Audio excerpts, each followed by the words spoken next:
Tous et bienvenue pour cette nouvelle émission du CX Summit. Cette fois, on va parler d'expérience client différenciante grâce aux collaborateurs. C'est vrai qu'au départ, on avait parlé d'émotions, de gestion des émotions, mais c'est vrai que la gestion des émotions, c'est qu'un élément.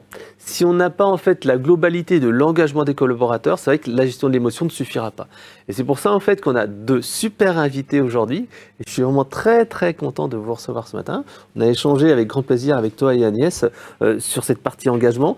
Et je trouve que la Maïf, pour moi, est vraiment un exemple emblématique et une entreprise emblématique sur le sujet.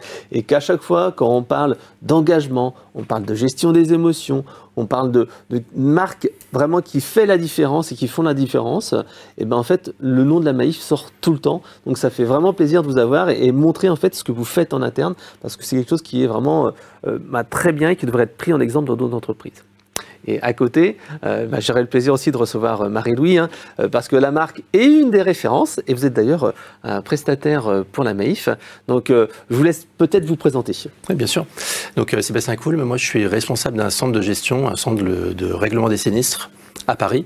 Le centre comprend 70 collaborateurs, donc et 5 managers. Et on traite principalement les sinistres automobiles, habitation et accidents corporels. Voilà. Principalement les dossiers compris entre 30 000 et 400 000 euros. Ouais, donc plutôt des dossiers assez importants, assez sensibles. Exactement. À traiter.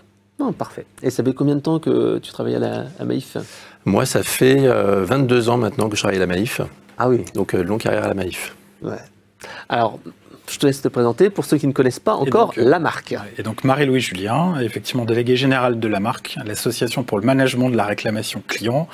Et nous, notre ambition un peu folle a été de pouvoir capitaliser sur principalement ce qu'on appelle feedback client négatif, les réclamations, au motif qu'une réclamation à laquelle on répond, c'est de la courtoisie. Et quand on commence à l'utiliser, à l'exploiter, c'est peut-être le premier degré d'intelligence. Et donc notre fameux slogan « Transformer le pépin en pépite ».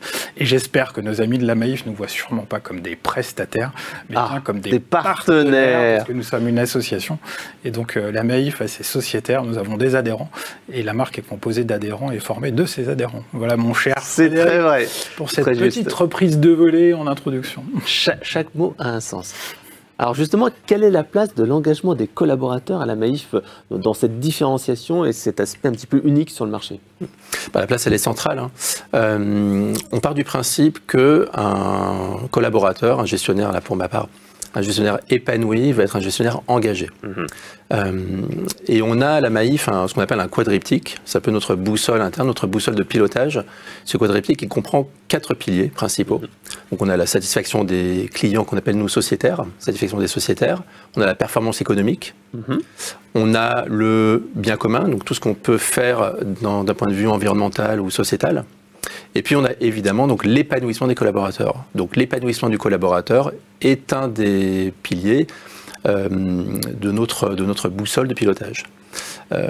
L'idée, c'est que ces 4 piliers interagissent les uns les autres. C'est-à-dire qu'ils se nourrissent les uns les autres. Un collaborateur qui va être épanoui, donc qui va être engagé, va pouvoir sans doute ajouter un supplément d'âme dans le traitement des dossiers de ses sociétaires, puisqu'il va, toutes les petites épines qu'il pourrait avoir, on va essayer de lui enlever pour qu'il soit le plus épanoui possible, et qu'il apporte un service client de qualité.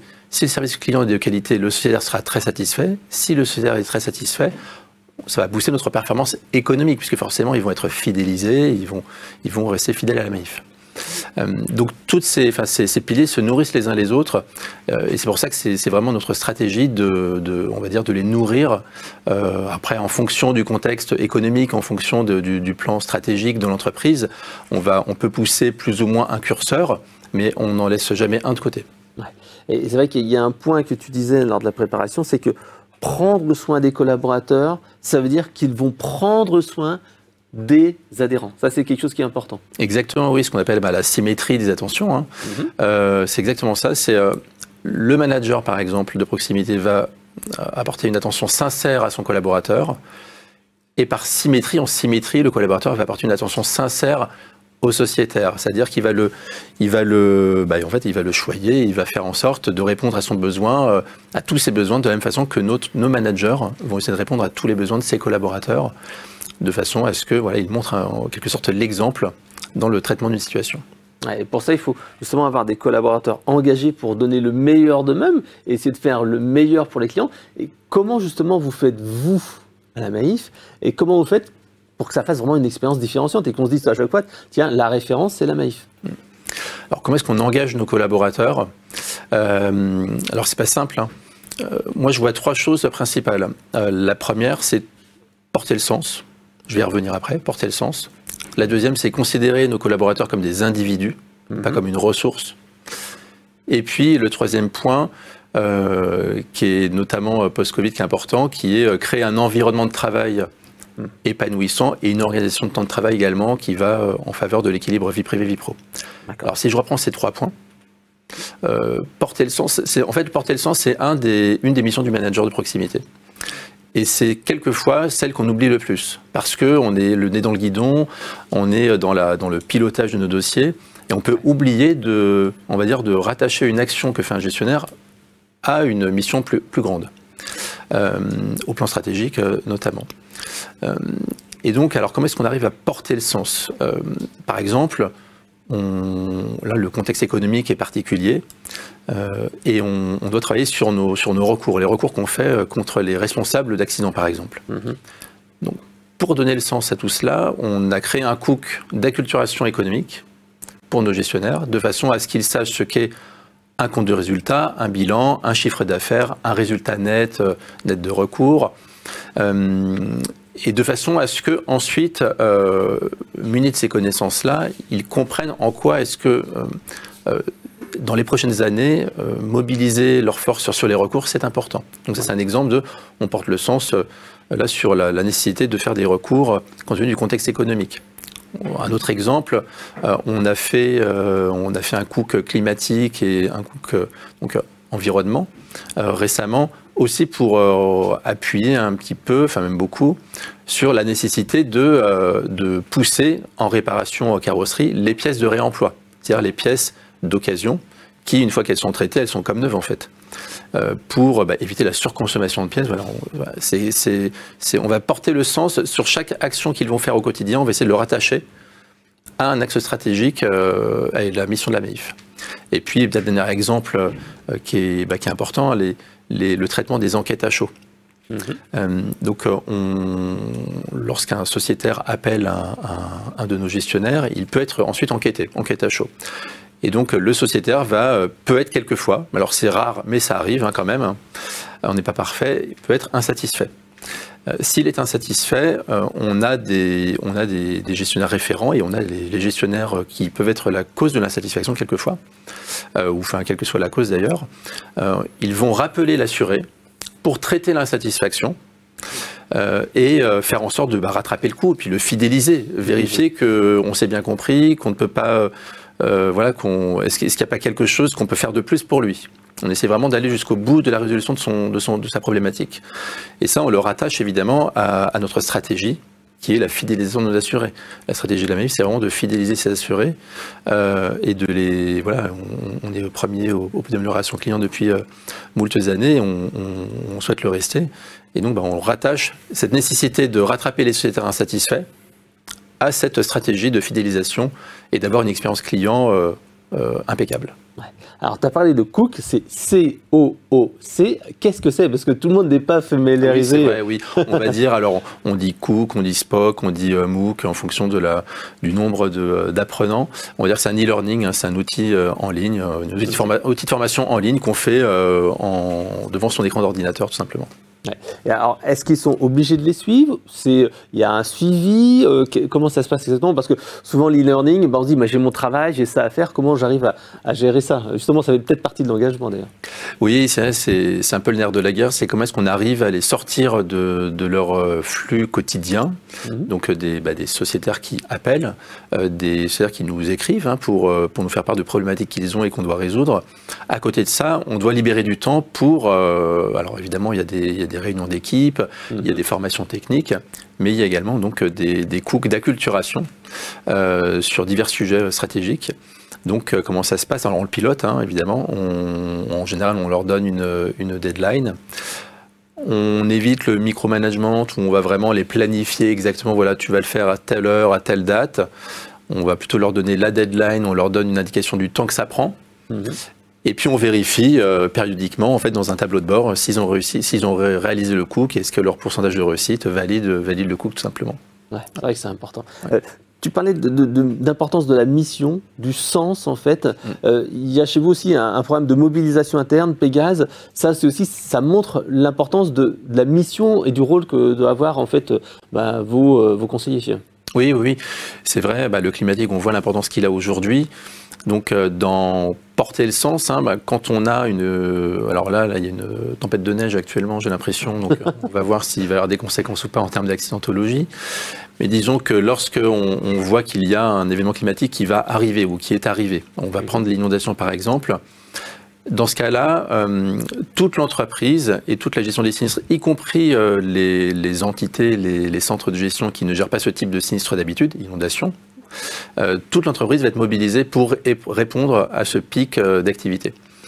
Et donc là aussi, on explique le sens de la démarche. Donc il y a une forte mobilisation. Quelquefois, c'est du jour au lendemain. Nos gestionnaires peuvent être mobilisés et ils sont sur le pont à 8 h le matin pour pouvoir répondre au maximum à nos sociétaires.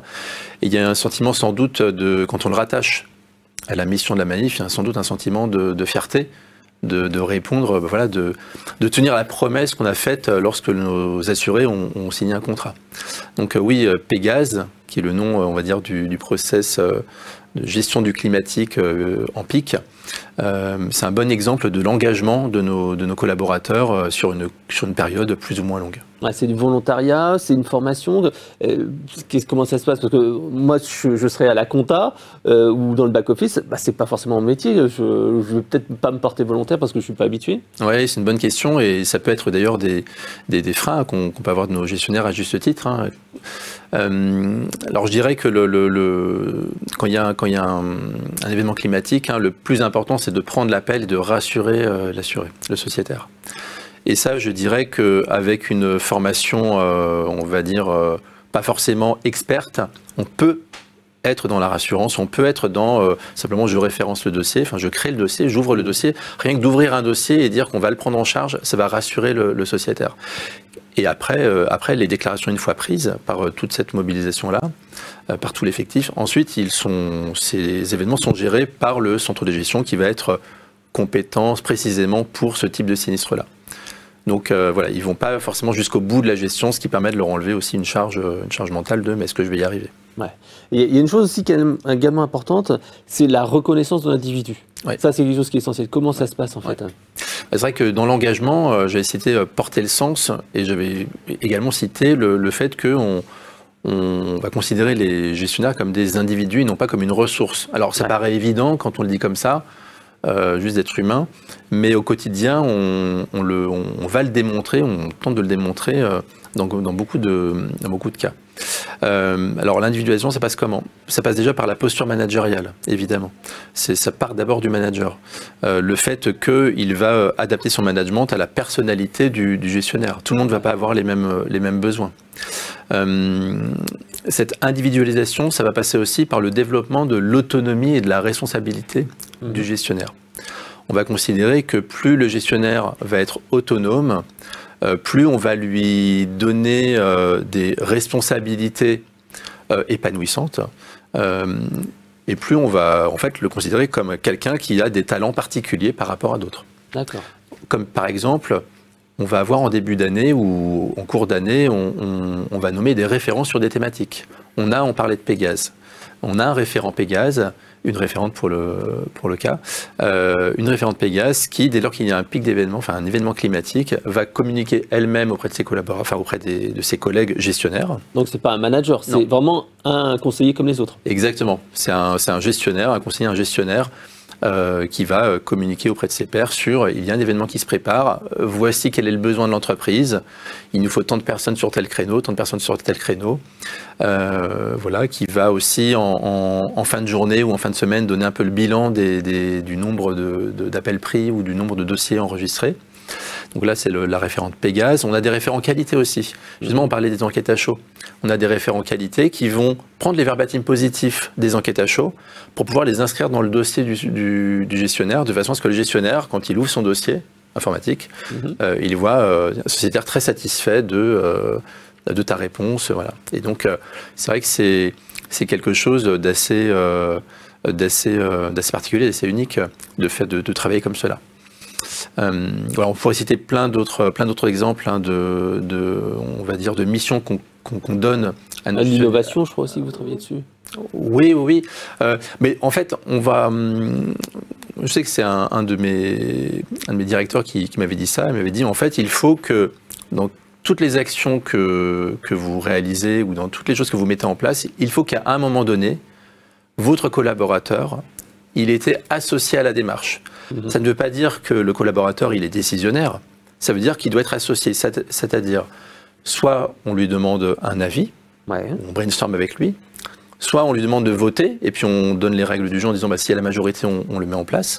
Soit même, on lui laisse carte blanche pour créer quelque chose. Donc, peu importe le niveau d'implication du collaborateur, il faut que dans chaque décision organisationnelle ou décision qui vont l'impacter lui, il faut qu'il ait son mot à dire, qu'il soit consultatif ou décisionnaire, ou qu'il soit vraiment consulté, quoi, pour le rendre.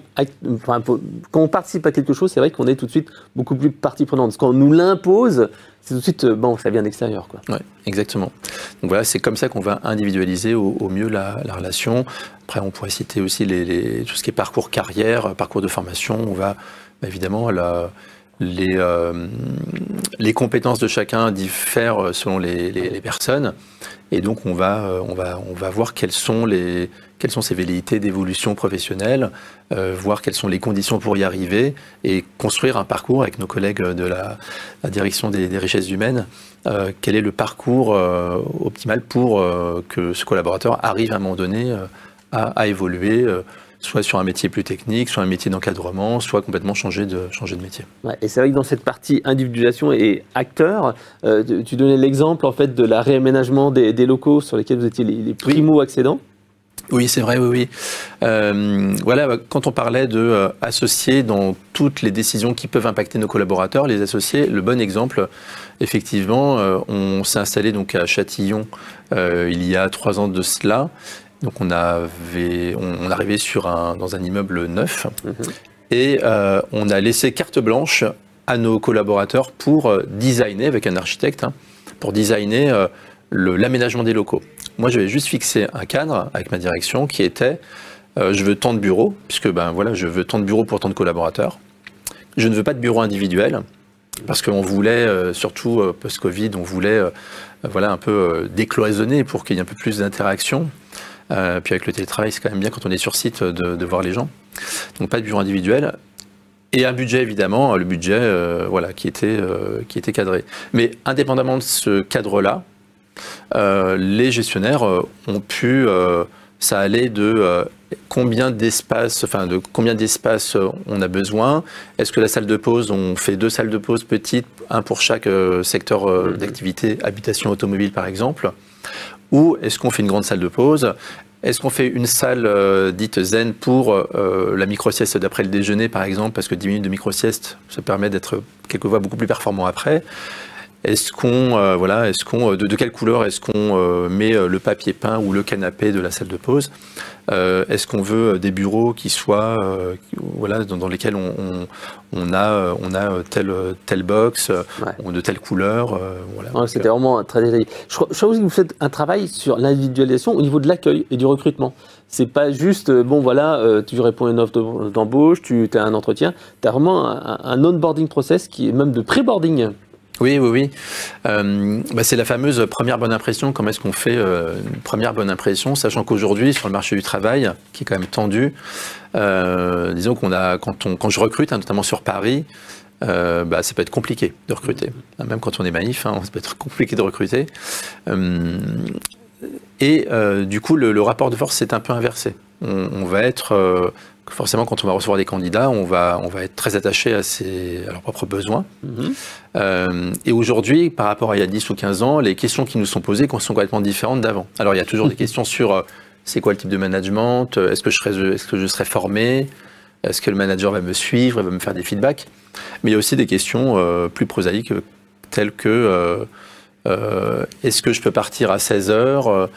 Quelles sont les contraintes en termes de présence sur site? Est-ce que je peux télétravailler? Au bout de combien de temps? Combien de jours par semaine? Ou combien de jours par mois? Voilà, combien j'ai de jours de congé par an, etc. Donc ça, c'est vraiment accentué post-Covid, notamment le télétravail, hein, et d'une façon générale, comment est-ce que j'arrive à avoir une activité et une organisation de temps de travail qui va équilibrer parfaitement ma vie privée de ma vie professionnelle.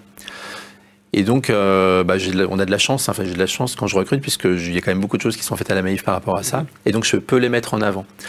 Mais chaque besoin des personnes potentiellement intéressées pour venir à la Maïf vont être très différents les uns des autres, hein. Je peux, quand je fais un recrutement où je reçois deux, trois personnes dans l'après-midi, on va avoir des besoins complètement différents, et donc il s'agit d'arriver à répondre à un maximum de besoins, quitte à aménager un petit peu nos process. Ouais, ça, il y a le pré-boarding aussi que j'avais bien aimé, c'était faire en sorte que quand la personne en fait elle a signé son contrat, avant qu'elle arrive, il y a un email qui est envoyé, il renvoie des documents, donc c'est-à-dire ils sont déjà intégrés à l'entreprise avant même d'arriver. Et l'onboarding, c'est quand en fait on arrive, tout est prêt.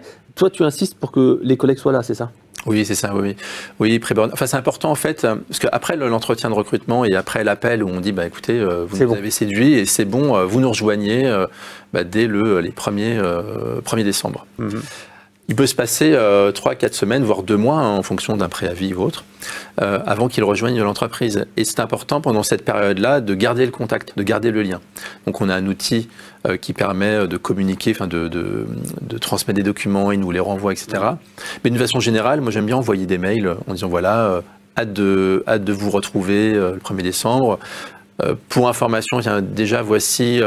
ce qu'on appelle un trombinoscope, en gros voilà le fichier avec les visages de tous les collègues, tous les futurs collègues. C'est toujours sympa. On envoie aussi, avant son arrivée, son emploi du temps pour les semaines à venir, avec son planning de formation. Ça lui permet de se projeter aussi dedans.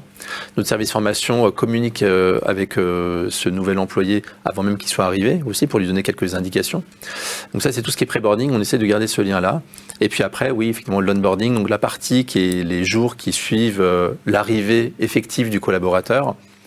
Donc oui, alors je demande, mais bon, c'est plutôt un plaisir pour les gens en général qui se retrouvent, mais à ce que tout le monde soit là, quel que soit d'ailleurs le secteur d'activité. Hein, c'est parce que je recrute un gestionnaire en habitation que les collègues du secteur automobile ne vont pas venir, ils vont tous venir pour un petit déjeuner d'accueil, voilà, pour une petite remise d'un petit mug ou des petits présents comme ça.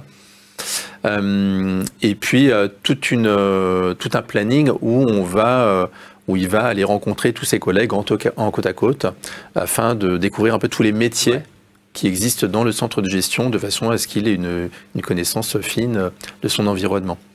Et puis après, son programme de formation, c'est vrai c'est un programme de formation qui est quand même très complet et on attache une importance très particulière à la formation de nos collaborateurs avec une semaine de formation, plusieurs semaines sur site pour appliquer ce qu'il vient d'apprendre, pour retourner en sa formation, voilà, et ça sur une période de 3, 4, 5 mois selon les spécialités qu'il va gérer. Ouais. Et c'est vrai qu'il y a un point qui est également important, tu as dit, c'est l'important en fait des collègues. Ça aussi, tu m'as dit, il y a le management, mais les collègues, c'est essentiel. Oui, c'est-à-dire qu'en fait, tout à l'heure, je disais, pour susciter l'engagement, le manager, c'est un poste clé. Mais les collègues entre eux aussi peuvent on va dire, s'engager les uns les autres.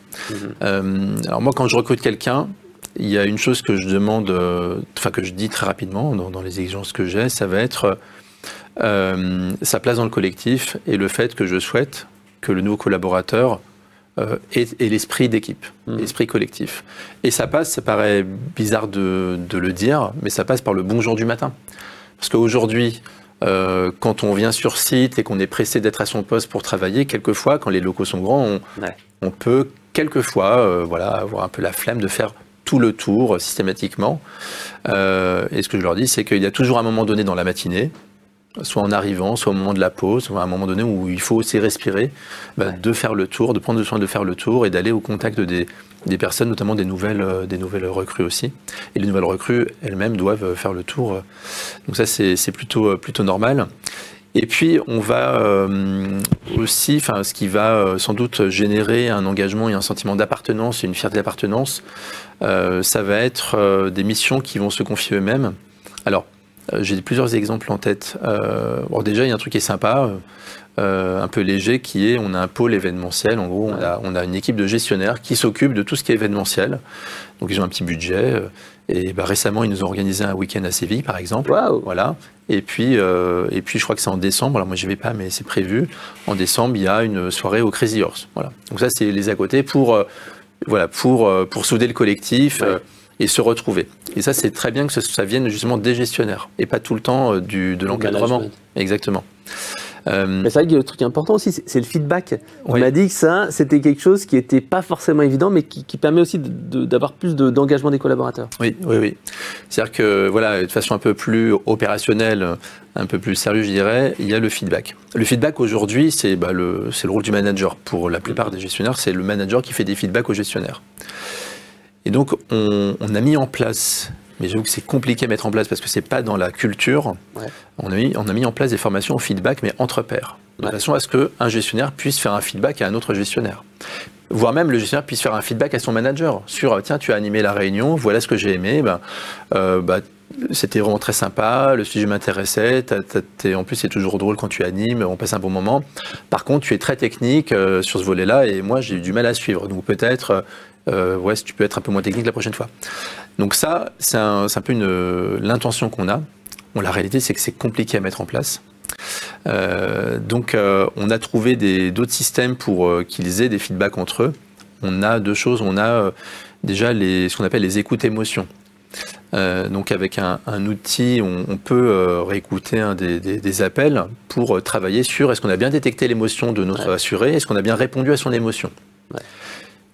Et ça, comme c'est quelque chose qui est un sujet qui peut être un peu sensible, à parler des émotions, on propose aux gestionnaires de faire cette écoute d'un de leurs appels avec un collègue à eux, sans manager. Et c'est le collègue qui va débriefer, lui, comment est-ce qu'il a ressenti l'appel. Oui, je trouve que tu as bien détecté, on va dire, la peur du sociétaire suite à l'incendie qu'il a subi, et tu as bien réussi à le rassurer. Peut-être là, à la fin, je l'ai senti inquiet sur le niveau d'indemnisation, et là, peut-être que tu aurais pu... Voilà. Et donc ça fonctionne bien. Et puis, autre point qu'on fait également, ce qu'on appelle les regards croisés, où là, tout collaborateur peut demander à un collègue son avis, ce qu'il pense de nous en tant que gestionnaire. Pour son entretien annuel, par exemple. Voilà, exactement, pour l'entretien individuel, pour le préparer. Et là, c'est pareil, c'est hors management. Alors, le collaborateur peut demander à un manager qui n'est pas le sien ou à n'importe quelle personne avec qui il travaille, avoir un retour sur notamment sur son savoir-être, et ce qui permet quand même d'avoir un développement des compétences douces de nos collaborateurs qui sont accélérées. C'est vrai. Alors le dernier point, c'est aussi le feedback des clients. C'est vrai que comme vous utilisez Eloquent pour les enquêtes de satisfaction, on a co-développé ensemble le module félicitations, qui est un principe assez simple. C'est la personne qui laisse un avis lors d'une enquête de satisfaction. Elle peut ensuite, optionnellement, envoyer une félicitation à son agent, mais pas dire une félicitation à la Maïf, mais donner une félicitation à la personne, genre bonjour, j'ai bien aimé votre truc, ou vous étiez un petit peu enrhumé, ou des choses comme ça. Ça, est-ce que ça a un impact aussi sur l'engagement des collabs ? Oui, sans aucun doute. Quand on reçoit un feedback de son manager, on est content. Quand on reçoit un feedback du sociétaire pour qui on a mouillé la chemise, à qui on a essayé vraiment de rendre le meilleur service, et qu'il nous dit en retour « j'ai été extrêmement satisfait de votre appel et je vous félicite par rapport au travail que vous avez fait », c'est sûr que ça doit faire plaisir. Moi, pour ma part, quand j'étais gestionnaire, ça n'existait pas encore. Donc, je ne les ai pas eus de cette façon-là. Donc oui, et puis on a un taux alors on a de la chance d'avoir un taux d'excellence très haut. Mais ce module félicitations, ça rajoute quelque chose en plus, parce qu'effectivement, c'est pas un avis sur le dossier, c'est un avis vraiment sur le savoir-être de la personne. Exactement. Et voilà, ça, c'est sûr que quand on reçoit, je crois que ça doit être 60%, parce qu'ils peuvent choisir d'envoyer une félicitation ou non. Même s'ils sont extrêmement satisfaits, ils peuvent dire je ne félicite pas parce que... Pour d'autres raisons. Voilà. Ça n'a pas été exceptionnel. Juste, j'ai pas envie de cliquer. Il y a 60%, c'est ça c'est exactement, c'est énorme. Mais je pense que c'est lié à la culture d'entreprise. Ça fait une bonne transition avec toi, Marie-Louis. Justement, pourquoi la culture d'entreprise forte permet justement d'avoir une meilleure expérience client. On avait vu l'année dernière avec Christophe Benavent l'étude sur justement cet aspect culture d'entreprise, sur l'impact de l'engagement des collaborateurs et la facilité d'anticiper l'avenir.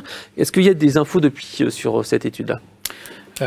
Effectivement, on a réédité l'étude et elle confirme vraiment grosso modo ce qu'on a pu partager l'année dernière. C'est-à-dire qu'effectivement, une entreprise qui se soucie effectivement de ses clients a forcément une valeur en plus, une plus-value pour les collaborateurs. Le mot que tu évoquais tout à l'heure, Sébastien, je ne vais pas dire qu'il est le bon dans le sens où j'ai pas de bons points à donner ou pas, mais c'est la notion de fierté. Je pense que c'est... je ne sais pas si on arrive vraiment à mesurer à quel point le fait d'être fier dans une entreprise va effectivement décupler l'engagement. Et je pense qu'effectivement, être aujourd'hui dans une entreprise dont les collaborateurs vont pouvoir constater qu'elle est réellement à l'affût de satisfaire, et dans certains cas justement d'aller resatisfaire le client, le sociétaire, quand on n'a pas été à la hauteur, là je pense qu'on est vraiment dans quelque chose qui va favoriser l'engagement par la fierté.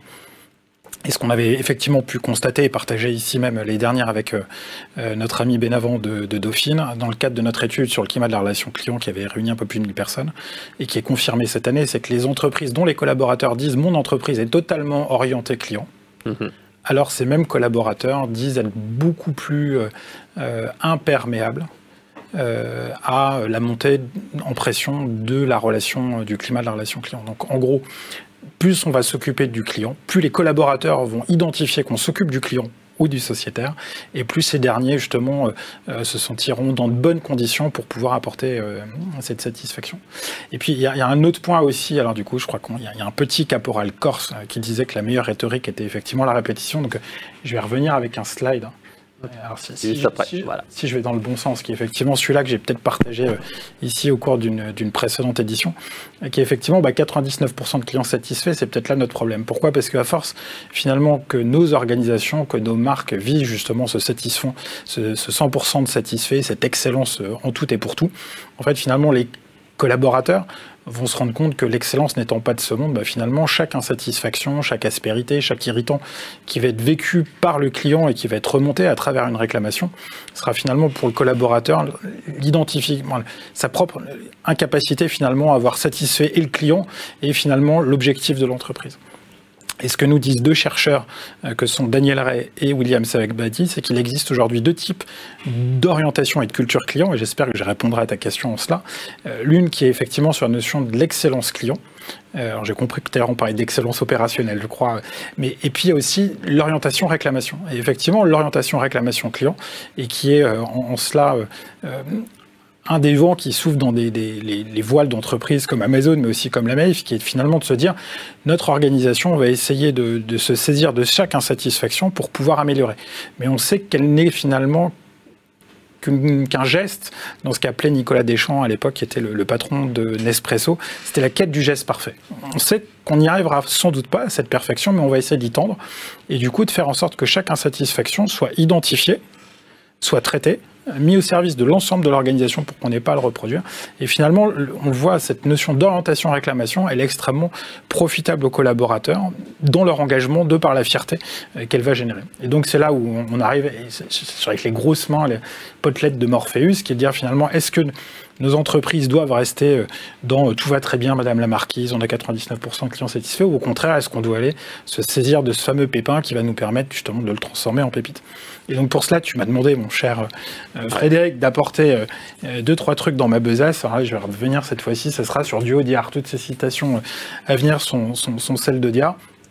Puisque effectivement, dans le cadre de la marque, on a essayé d'identifier ce qui peut être un chemin, un parcours, un voyage vers une quête, je dis bien une quête, de l'excellence relationnelle, mais j'ai bien une quête, et modestement, elle se résume en 6 points que je vais élaborer avec vous, et avec des petites citations qui, j'espère, vous feront sourire. Qui nous rappelleront des films. Bons souvenirs. Donc là, effectivement, c'est Tonton Flingueur avec l'ami Blier, et puis donc il y a cette fameuse expression, les cons ça ose tout, et c'est à ça qu'on les reconnaît. Alors pourquoi mettre cette citation avec la notion de prendre en considération la satisfaction ? Parce que le but, c'est de savoir de quoi on parle. Et quand on a cette définition d'Audiard qui est assez truculente, les cons, c'est à ça qu'on les reconnaît, c'est finalement de définir les choses. Et là, en gros, Audiard donne une définition du con.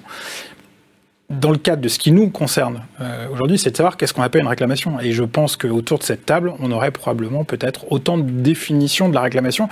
Et il n'y a pas de bonne ou de mauvaise définition, si encore on faisait allusion à nos films, mais c'est de savoir de quoi parle-t-on dans nos entreprises. Alors l'avantage quand tu es dans l'univers de la mutuelle ou de l'assurance, c'est que la CPR étant passée par là, on est censé avoir plus ou moins une définition un petit peu normative dans ces secteurs d'activité.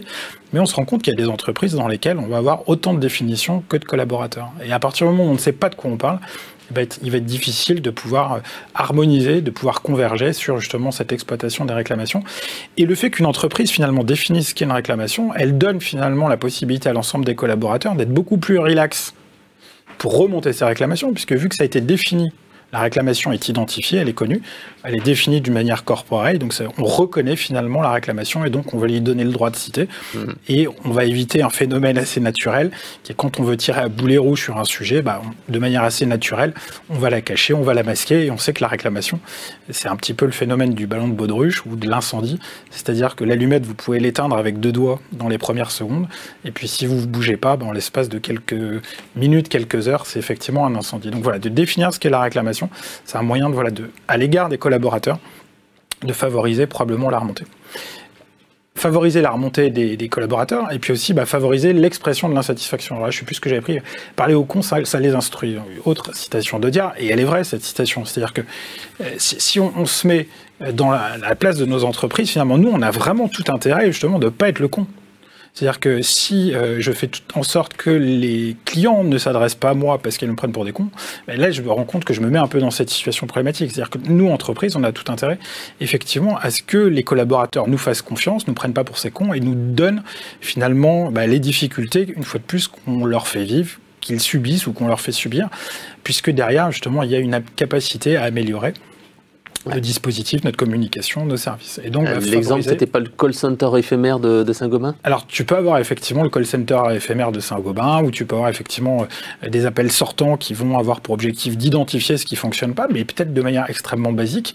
Des enquêtes de SAT, on en a un peu de partout. Combien d'entreprises vont réellement utiliser les notes de satisfaction, par exemple, de leur clients, de leur sociétaire, en disant tiens, celui-là il m'a mis un 4, il m'a mis un 3, il m'a mis un 5, on a de la bande passante, on va le rappeler pour voir qu'est-ce qui s'est passé, qu'est-ce qu'il a rencontré comme incident, pour pouvoir effectivement faire en sorte de fixer la situation du sociétaire ou du client, et puis éviter peut-être que ce qu'on lui a donné à vivre ou à subir, peut-être ne se reproduise pas pour les autres clients. Et cette démarche proactive, pareil, elle est, je pense, elle peut être un moyen pour les collaborateurs également de pouvoir éprouver que la réclamation, elle n'est pas prise en compte uniquement, finalement, quand elle arrive, et il faut bien qu'on en fasse quelque chose, mais mon entreprise est dans une quête, pour reprendre toujours cette expression d'Arnaud Deschamps, dans la quête du geste parfait, et donc c'est aussi de se donner les moyens d'aller saisir un téléphone, peut-être pour savoir ce qui ne va pas de manière un peu aléatoire, et puis aussi de dire on a des enquêtes de satisfaction, certaines fois on ne sait plus quoi faire de nos data, et du coup là on va aller effectivement chercher la réclamation pour la fixer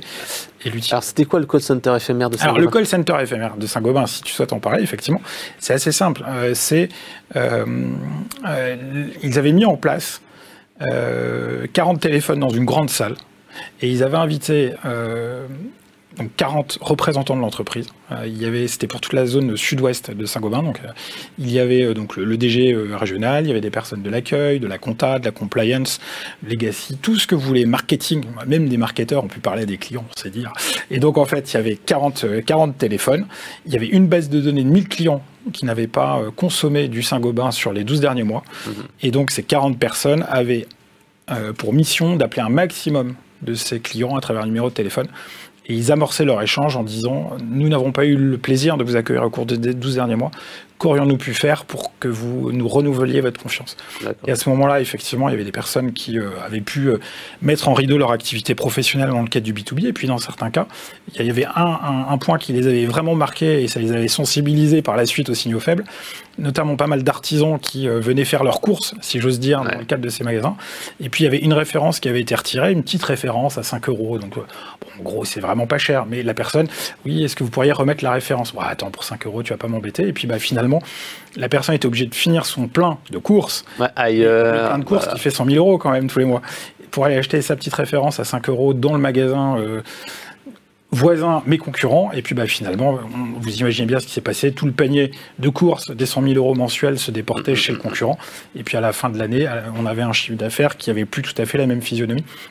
Et donc voilà, d'aller traquer la réclamation, ça effectivement c'était quelque chose d'assez intéressant mis en place chez Saint-Gobain. Et donc voilà, comment favoriser l'expression de l'insatisfaction?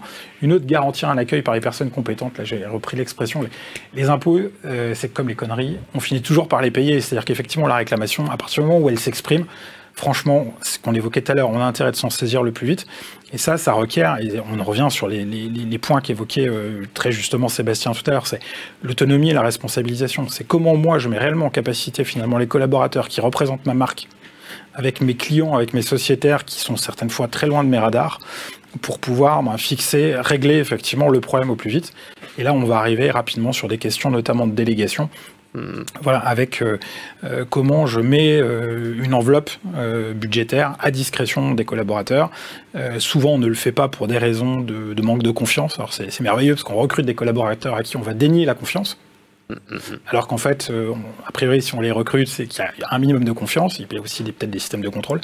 Et en fait, ce dont on s'est rendu compte dans le cadre d'un secteur bancaire, en l'occurrence, il s'est rendu compte que donner une autonomie de 50 € sur chaque insatisfaction que pouvait exprimer un client au guichet, ils avaient pu, à partir de ce moment-là, régler 80% des réclamations au premier contact.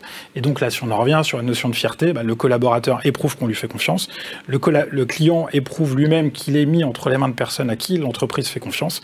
Et comme je l'évoquais tout à l'heure, on est aussi dans une logique de performance économique, c'est ce qui surprendra personne autour de la table. C'est un des 4 piliers de la Maïf, c'est la pérennité finalement d'un modèle, des jobs et des missions que sont les nôtres. On se rend compte que là aussi, on est encore dans une fierté du collaborateur, et donc viser finalement la satisfaction du client qui vient pour pouvoir régler son problème au premier contact, ça a une incidence très forte sur le collaborateur à nouveau et sur la performance au niveau du global. Autre citation d'Audiard, apporter des réponses satisfaisantes. 1 minute d'écart, ça peut se transformer en année de placard. J'ai envie de dire presque tout est dit, mais c'est surtout de dire ce qu'on fait et faire ce qu'on dit. Je crois qu'effectivement, quand on est notamment dans une situation d'endroit sinistré, on a un sinistre, le fait de savoir que le dossier est ouvert, mais qu'en plus il va y avoir un suivi, on va me donner de la visibilité, ça c'est quelque chose qu'avait mis en place Covea, et je crois que j'avais eu l'occasion d'en parler avec vous l'année dernière. C'était notamment d'informer le client au fur et à mesure, et surtout de pouvoir lui donner une deadline. Souvent, la difficulté dans l'univers, c'est ce qu'on croit constater dans l'univers des mutuelles, en tout cas de l'assurance, c'est de se dire, je ne sais pas où en est mon dossier. Et du coup, on va recontacter effectivement le gestionnaire quand on a les coordonnées. Et là, ce qu'avait mis en place Covea, c'était, dès l'accusé réception, de pouvoir résumer en 2 lignes, de manière extrêmement réduite, le fait que l'entreprise avait compris la situation du sociétaire, de pouvoir lui donner un délai de réponse, de pouvoir mettre l'identité de la personne qui allait suivre. Donc là, on est également dans la personnalisation et en plus les coordonnées directes téléphoniques. Et là, on voit bien que là encore, les collaborateurs, il y avait aussi une fierté qui est de dire mon entreprise ne se cache pas. Et il y avait aussi une fierté qui n'était pas non plus menacée, parce que réellement l'entreprise donnait aux collaborateurs les moyens de pouvoir répondre. Donc ils savaient qu'il n'allait pas être harcelé, qu'il n'allait pas être démonté par le client ou le sociétaire. Et donc voilà, c'est donner de la visibilité, dire ce qu'on fait et faire ce qu'on dit. Je pense que c'est un gros basique, mais je pense que c'est un basique qui fait pas de mal. Et puis donner le pouvoir aussi, ça a été évoqué tout à l'heure, notamment par certaines fois des budgets discrétionnaires. Je sais qu'il y a des entreprises, au-delà de toutes les délégations, on va donner une enveloppe qui peut monter à plusieurs milliers d'euros dans certaines activités, qui est complètement à la discrétion du collaborateur. Et au-delà de toutes les délégations, le collaborateur, dans l'année, va pouvoir taper sur 6-10 000 euros, qui pourra abonder à toutes les situations qui vont de compte. Et on voit bien qu'à la base, c'est de permettre de satisfaire le client, mais ça va passer, puisque je crois que ça reste la question, qui est de dire quel est l'incident sur le collaborateur pour pouvoir l'engager, la fierté. Du sens à son métier, de l'autonomie. La notion de sens, exactement. Ok. Il n'y en a plus que 2, je vous rassure, on arrive bientôt à la fin. Mesurez votre satisfaction suite aux réponses. Alors, si la connerie se mesurait, tu servirais de maître étalon, on t'exposerait à Sèvres. Ça, c'est l'expression, je crois que c'est dans le CAF, ce rebif. Voilà, c'est vrai que nous, dans l'univers de la relation client, on mesure tout. Pour autant, certaines fois, on se demande réellement ce qu'on mesure. Je ne vais pas dénoncer, mais revenir sur le grand classique, c'est un gros NPS égale à une bonne REM. Il y a une marque japonaise, Toyota pour ne pas la citer, qui il y a quelques années avait décidé de cutter le lien entre le NPS et les bonus de rémunération, notamment auprès des commerciaux.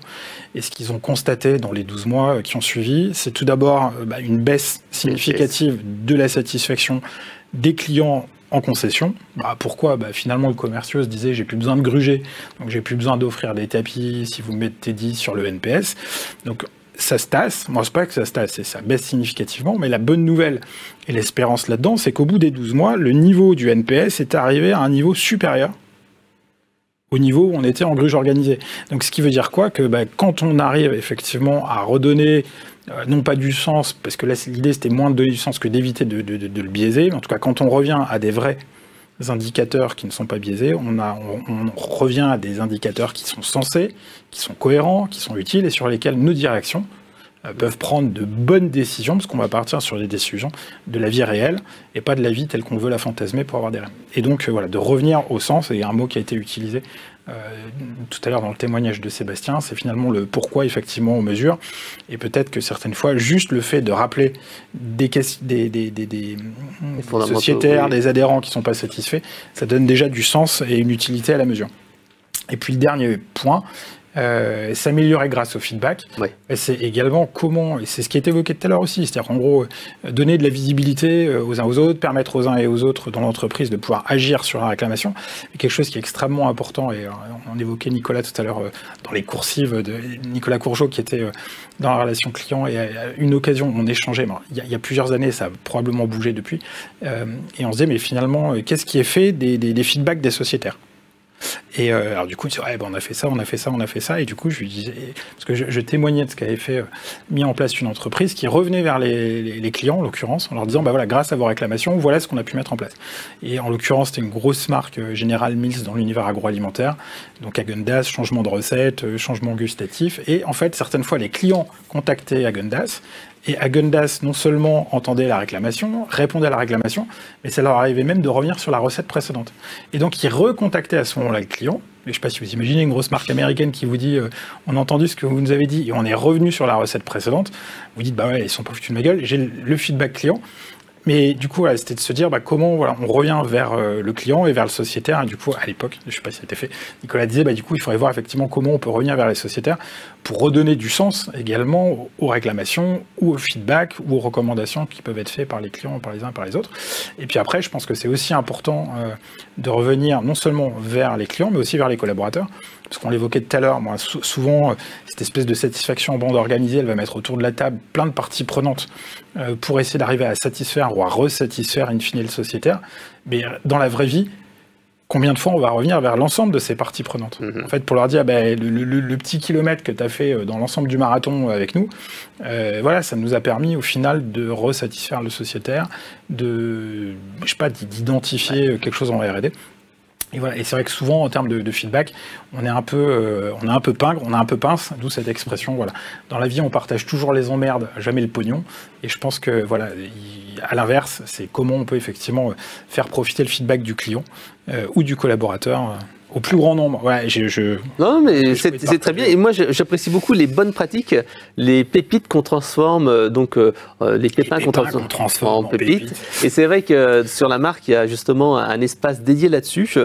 Et les derniers qui m'ont vraiment marqué, c'est l'UCPA, qui ont un programme, en fait, si une personne a eu un accident, une hospitalisation supérieure à 2 jours, en fait, ils sont rappelés ensuite automatiquement et ils prennent des nouvelles pendant plusieurs mois. Et ça s'arrête uniquement si la personne dit c'est bon, arrêtez de me rappeler. J'aimais bien aussi celle de Cégide avec la réclamation où ils ont eu un petit souci, un pic de demande et ils ont mobilisé en fait les gens pour qu'ils viennent un peu comme le programme Pégase pour aider en fait les conseillers à traiter ces demandes-là. Quand on fait cet aspect engagement, ils sont passés de 800 réclamations par jour grâce à ce dispositif. Avant c'était 300. Et le dernier Auto-Héros qui est assez sympa où il y a le happiness call entre le 7e et le 10e jour après la vente où en fait ils ont une trame de questions mais ils essaient plutôt de discuter un petit peu avec les gens pour voir un petit peu comment ça se passe, etc.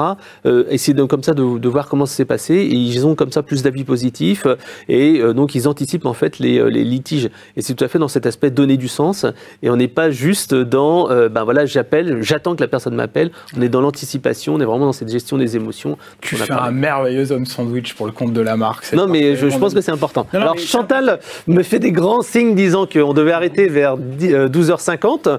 On va faire vite fait le tirage au sort et peut-être prendre une ou deux questions. Donc c'est quoi la question, Chantal? Alors la petite question de la session. Donc, mettez-vous sur la plateforme, rubrique questions. Vous commencez par taper votre nom de famille, puisque je n'ai accès qu'à votre prénom. Et je vous pose la question. Quel est le nom du process à la Maïf mis en place lors des événements climatiques afin de mobiliser l'ensemble des services et collaborateurs? Je vous laisse répondre. C'est quoi l'indice que tu mettrais?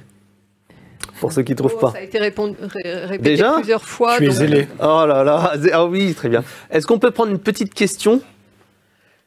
Alors, une petite question. Alors, on parle toujours de NPS. Est-ce qu'il n'y aurait pas, à votre avis, une mesure qui arrive à mieux capter l'émotion client et sa fidélité? Donc ça, c'est Sarah. J'avais aussi une question pour la Maïf, ça c'est précis, disant que le feedback est souvent vécu comme une critique. Comment faites-vous pour que cela soit positif pour vos conseillers? Donc ça c'est Sandra. Voilà peut-être déjà. Alors là, comment on fait ouais, ça c'est une bonne question. Déjà le feedback en lui-même, même le positif, entre collaborateurs, c'est compliqué. C'est-à-dire que c'est pas naturel pour beaucoup de dire à quelqu'un j'ai apprécié quand tu as fait ça, j'ai vu que tu avais fait ça dans mon dossier, j'ai apprécié, tu as animé une réunion, je t'ai trouvé très bien. Alors certains le font, mais ça reste quelquefois un peu pudique. Et donc alors pour passer le cap de je te fais un feedback qu'on va dire constructif plutôt que négatif, là la marche à franchir elle est encore plus importante. Donc, on n'a pas de solution miracle, si ce n'est de pratiquer, c'est-à-dire que de l'encourager, de pratiquer. La posture managériale aussi, en exemplarité, ça va être important, de faire des feedbacks positifs et constructifs à ses collaborateurs et à encourager ses collaborateurs à en faire aussi. Notamment si le collaborateur vient le voir et dit « Ah tiens, pour info, j'ai Sophie qui a vraiment super bien traité mon dossier, là, elle a trouvé un fondement sur le recours que je faisais contre... une compagnie d'assurance adverse, j'y aurais pas pensé, c'est vraiment top. Et on va lui dire, tu lui as dit? Non, dis-lui. Enfin, je pense que ça va lui faire plaisir, surtout qu'elle est arrivée il y a pas longtemps, donc je pense que ça peut lui donner du baume au cœur. Et donc on va l'encourager comme ça, mais encore une fois, on a fait des formations au départ de tous nos collaborateurs sur le feedback. Et avec le turnover, forcément, au bout de plusieurs années, les équipes se renouvellent et il faudrait l'intégrer dans une formation initiale, ce qui n'est pas le cas pour l'instant, on le fait vraiment par à-coup. Ouais.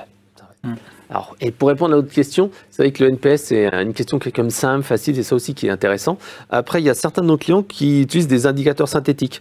Par exemple, à l'époque, Laurent Trojani, chez Ikera, avait mis en place un espèce de CXI, où en fait, il intégrait à la fois la compétence, la qualité, l'adaptabilité de la réponse adoptée, et la courtoisie. Je crois qu'il y avait 3 questions en une seule qui permettaient d'avoir un indicateur synthétique. Donc voilà, ça permet comme ça de créer quelque chose qui est sur mesure, et nos outils permettent de le faire. Alors Chantal, une dernière question et puis après on laissera tout le monde déjeuner et bien sûr la gagnante ou le gagnant. Alors, dernière petite question, je pense que ça vaut aussi bien pour la marque que pour la Maïf. Une personne, Aurélie, qui nous dit « Je constate qu'il y a de plus en plus de tensions entre les collaborateurs et certains clients. Avez-vous des conseils pour gérer les incivilités, les clients très mécontents, voire de mauvaise foi ?» Donc ça vaut effectivement pour Sébastien, mais aussi je pense pour la marque qui dispense des formations. Et c'est vrai que ce qui nous revient assez régulièrement, nous, par nos clients, c'est aussi qu'ils ont, au niveau des centres d'appel et des conseillers, de plus en plus, aussi bien en physique qu'au bout du téléphone, à faire face à des clients de plus en plus agressifs, violents, revendicatifs, et qui ne supportent plus la frustration. Donc voilà, avez-vous des recettes, part et d'autre? Je peux commencer à te laisser la parole après, mais on en parlait justement dans les coulisses tout à l'heure de l'incivilité, de l'évolution de l'incivilité ces dernières années. Alors pour une marque comme la Maïf, qui voilà, est première de podium de la relation client depuis plusieurs années, le niveau d'exigence est encore plus important et donc on a presque moins le droit à l'erreur. Donc on peut se dire que on peut avoir plus d'incivilité. Quand bien même on essaye d'être irréprochable, on va avoir des incivilités et c'est un sujet qu'on traite actuellement parce qu'effectivement il y a eu une recrudescence des incivilités. On en parlait, l'incivilité qui a un petit peu muté, c'est pas la même incivilité qu'il y a 10-15 ans pour moi, celle que je voyais il y a 10-15 ans, où on est sur une incivilité vraiment très, très lourde, très directe. Là, on a aussi de l'incivilité quelquefois un peu plus insidieuse, un peu plus, pas cachée, mais... quoi par exemple? Par exemple, vous me servez à rien. Voilà, ou vous connaissez pas votre métier.